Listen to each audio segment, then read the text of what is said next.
ఇంద్రకీలాద్రిపై భవానీ దీక్ష మహోత్సవంలో అపచారం జరిగింది. భవానీ దీక్ష నియమాలకు దుర్గగుడి ఈవో చైర్మన్ తూట్లు పొడిచారు.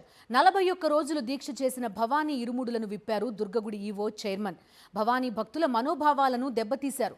దుర్గగుడి ఈవో చైర్మన్లపై భవానీలు మండిపడుతున్నారు. పూర్తి వివరాలు అందిస్తారు మా కరెస్పాండెంట్ అశోక్. అశోక్, చెప్పండి, చాలా పవిత్రంగా భావిస్తారు గుడి వరకు ఈ ఇరుముడులు వీటన్నింటినీ తేవడాన్ని.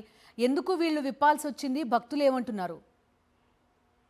బిందు, వాస్తవానికి ఇంద్రకీలాద్రిపై భవానీ దీక్షల విరమణకు ఎంతో ప్రాశస్త్యం ఉంటుంది. అమ్మవారి దీక్షను 41 రోజుల పాటు కఠోర నియమ నిబంధనలు పాటిస్తూ అమ్మవారిని సేవించి ఇరుముడులను తలపై పెట్టుకుని అమ్మవారి ఆలయానికి వస్తారు. రాష్ట్రం కేవలం తెలుగు రాష్ట్రాలే కాదు, ఇతర రాష్ట్రాల నుంచి కూడా భవానీ భక్తులు పెద్ద సంఖ్యలో ప్రతి సంవత్సరం కూడా తరలి వస్తారు. అయితే నిన్నటి నుంచి కూడా భవానీ దీక్షల విరమణలు ఇంద్రకీలాద్రిపై ప్రారంభమయ్యాయి. అయితే ఈ ప్రారంభ సందర్భంగా దుర్గగుడి ఈవో సేనానాయక్ కావచ్చు, అలాగే చైర్మన్ గాంధీ, వీరిద్దరు కూడా నియమ నిబంధనలు పాటించాల్సిన దాన్ని ఉల్లంఘించిన పరిస్థితి కనబడుతుంది. ఎందుకంటే భవానీలు ఆ ఇరుముళ్ళు ఏవైతే ఉంటాయో ఆ ఇరుముళ్లను విప్పడానికి, వాటిని స్వీకరించడానికి ఒక 300 మంది గురు భవానీలను కూడా ఏర్పాటు చేశారు.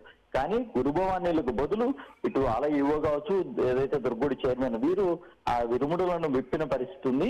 వాటిని కేవలం గురు భవానీలు మాత్రమే తాకాలి, భవానీ మాలధారంలో ఉన్న ఇతర భవానీలు కూడా తాకడానికి లేదు. కానీ ఈ తరహాలో అంటే సాంప్రదాయాన్ని లేదంటే భవానీ భక్తుల మనోభావాలను దెబ్బతీసేలా ఈ తరహాలో ఈ ఇరుముడులను విప్పడాన్ని మాత్రం గురు భవానీలు కూడా తీవ్రంగా వ్యతిరేకిస్తున్నారు. ఇలాంటి పనులను ఆలయ అధికారులు కావచ్చు, చైర్మన్ ఇలాంటిని వెన్నాడాలి, భక్తుల మనోభావాలను కాపాడాలని వారు డిమాండ్ చేస్తున్న పరిస్థితి కనబడుతుంది. ఓకే అశోక్.